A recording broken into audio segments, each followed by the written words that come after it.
There is one lie about wealthy clients that quietly sabotages more advisory careers than almost anything else. And the worst part? Most advisors don't even realize they believe it. The lie is this: wealthy clients are difficult, guarded, skeptical, and impossible to please.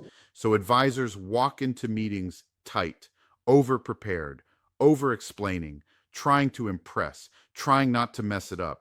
And that mindset alone is enough to cost them the relationship. Let's dismantle this. Here's the truth most advisors never learn. Wealthy clients are not difficult. They are disciplined. They are not skeptical. They are selective. And they are not trying to trip you up. They are trying to answer one question. Can this person lead me through complexity without making me feel exposed? That's it.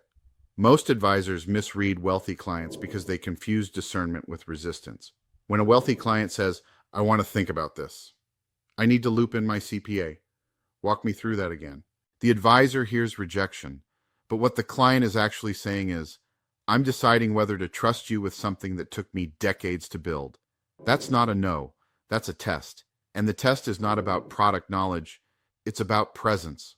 Wealthy clients have been burned before. You have to understand this part, or you'll never fully relax in these conversations.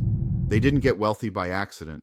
They've hired advisors who sounded confident, used impressive language, showed great illustrations, promised certainty, and still failed them. So they've learned to slow things down. They impose what I call a trust tax, not because they're cynical, but because they're experienced. And the advisor who takes that personally will always lose. Here's the irony. Advisors try to impress when they should be reassuring. Most advisors think they need to perform for wealthy clients. More data, more detail, more credentials, more explanation that backfires. Because wealthy clients don't want brilliance. They want clarity.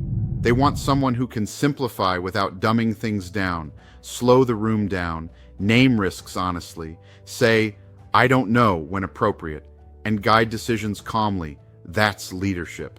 Here's one of the most important questions you can ask early in a relationship.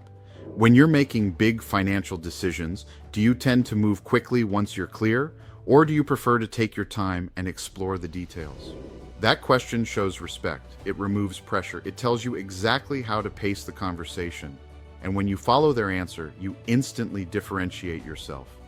The biggest mistake advisors make with wealthy clients is trying to win approval instead of establishing safety. They rush to solutions. They defend strategies too early. They overtalk objections. Wealthy clients don't want persuasion. They want to feel understood, protected, not rushed, and not sold. That's why the best advisors ask more questions than they answer. Here's the real reframe you need to internalize.